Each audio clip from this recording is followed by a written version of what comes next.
ټیک ټاکر چې کوم دی 17 लाख فالوور ته رسي او د 17 लाख فالوور په څه باندې جوړ کړلی په ټیک ټاک باندې ډانس دغه رنګ چې کوم دی سندري او دغه سیزونو باندې د چې کوم دی د فین فالوینګ چې کوم دی جوړ کو دی داسې کوي چې دا فین فالوینګ د دې ټوله چې کومه ویډیوګانې دي دا ډیلیټ کوي او مطلب صرف دا یو پیغام ورکوي چې د نن نه بعد به زه میوزیک نه اورم او نه به زما په اکاونټ باندې تاسو ته میوزیک یعنی ګانا بجانه یعنی ډانس وغیره دا به نه اپلوډ کیږي د دې نه تپوس کیږي داسې دی ولې وکړل ولې دي دا چل وکړو چې تاسو سره خو دومره فالوور دي 1.7 میلیون د غټ فالوور دي مونږ پښتانه وایي که نه فاریو ته به څنګه خیجو د فاریو سیټینګ څنګه دی ټیک ټاک آی ډي نه مخکې کیږي مشهور به څنګه شمه فین به راته څنګه میلاو شي هم ستاسو دپاره ویمه دی چې کله داسې وکړل نو خلکو دې تپوس وکړو چې تا داسې ولې وکړل نو دی ورته قصه کوي چې زما یو ملګری و هغه یو څو ورځې مخکې وفات شوی او مړ شوی نو هغه ما په خوب کې ولید هغه په یو عذاب کې اخته په یو عذاب کې مبتلا و ما ترې پوښتنه وکړه چې ته د دې دا هر څه په تا څنګه کېږي دا ولې تا داسې په دنیا کې څه ګناه کړي و یعنې څه به دي کوله ته خو دلته کې ډېر ښه وې نو هغه یوه خبره وکړه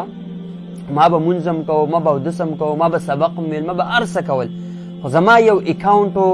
انسټاګرام یا د یوټیوب چینل وټ ایور چې ستاسو د فیسبوک پیج د انسټاګرام اکاونټ دی یا سنیپ چاټ دی یا څه هم د سوشل میډیا اکاونټ استعمالوئ او په دې باندې ګانې بجانې اپلوډ کوئ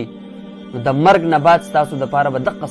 صدقه جاریه نعوذ بالله ګرځي صدقه جاریه دې ته و چې سړی مړ شي د هغه دپاره خلک شاته پسې خلک نفلونه کوي خلک پسې صدقې ورکوي دعاګانې ورته کوي سورت یاسین پسې وایي سورة اخلاص پسې و دې ته وایي صدقه جاریه خو ستا دپاره به صدقه جاریه صحیح چې تا په خپل یوټیوب چینل باندې ټپې سندري ګانې دا به دې اپلوډ کول ډانسونه به دې اپلوډ کول تا په خپل انسټاګرام اکاونټ باندې د جنکو تصویران د لغړو جنکو تصویران پرېښي تا په خپل فیسبوک پیج باندې سندري ټپې ګانې بجانې دا به دې اپلوډ کول نو دا به ستا د مرګ نه بعد همدغه هر څه خلک اوري او عذاب به تا ته دررسي زمارې خبرې مقصد دا دی اوس تاسو پوه شوئ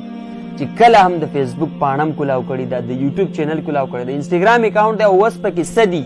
زه درته نه وایم چې علي خان دا خبره کوي د دې خپل د دې زړه او د دې ایمان نه تپوس وکړه چې یاره دا زه په دې ټیک ټاک څه کومه لګیا یم دا زه په دې فیسبوک پیج څه کومه لګیا یم دا زه په دې یوټیوب چینل کې څه اپلوډ کومه څه کومه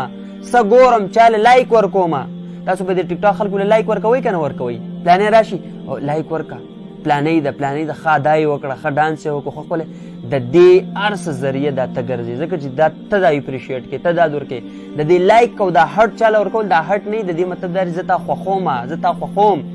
زه تا خوښوم مطلب دا دی هغه نورم اپریشیټ کړي ستا د وجې نه چې ما له خلک لایک راکوي ما ته خلک هټس رالیږي په دې ټیک ټاک باندې موږ نن سبا ځوانان څه کوو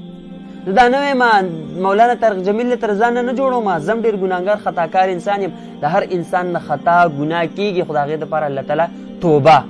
صرف استغفر الله و الله تعالی وایي توبه وباسه زه به تا معاف کړم او بل د دې هر څه نه دا ځکه دا ستاسو دپاره وروسته دا د عذاب سبب ګرځي د مرګ ژوند څه پته لګي سبا به علي خان یا به نه بل سبا به علي خان اوس 10 منټه بعد زما پته نشته زه به یم که نه به یم خو چې ما کم په فیسبوک پیج باندې یا په ټیک ټاک آی ډي باندې یا داسې ګنده څه پرېښي دي دا به زما دپاره د عذاب سبب ګرځي یعنې دا خو زما ایمان دی اوس تاسو په دې خپل ایمان او په دې خپل ځان کې سوچ او فکر وکړئ چې تاسو کم د فیسبوک پاڼه ده د ټیک ټاک اکاونټ دی د یوټیوب چینل دی په دې باندې تاسو ګنده اپلوډ کوئ نو آی د خپل ضمیر نه تپوس وکړئ د خپل ځان نه دا زه صحیح کومه او بیا هم یو انسان خطاکار دی ګناهګار دی نفس نه نفس د انسان په کنټرول کې نه زما نفس دی زما زړه یو څیز غواړي علي خان یې نشي کنټرول کولی دا شیطان دی وسوسه ده نفس دی خواهشات دي د انسان په زړه کې راځي خو کوشش خو کولی شو که نه توبه استغفار خو ویستلی شو که نه د هغې روکتام څه کولی شو که فرض که یو سړی دا کار هم کوي هغه له پرېښودل پکار دي اوس تاسو کوئ دا کار تاسو وروسته پورې کوو په یوټیوب چینل باندې به هم د نازیه اقبال یا د فلا فلا سندري به هم اپلوډ کولی که نه یا نور هم ډېر څه کول یوازې دا نه ده دا خو وړه ګناه ده ډېر څه دي د هغې نه موږ تاسو نه یو خبر الله دې مسلمانان وساتي نو دا زما فریضه جوړېده حق مې جوړېدو زه په دې هم یو ویډیو وکړم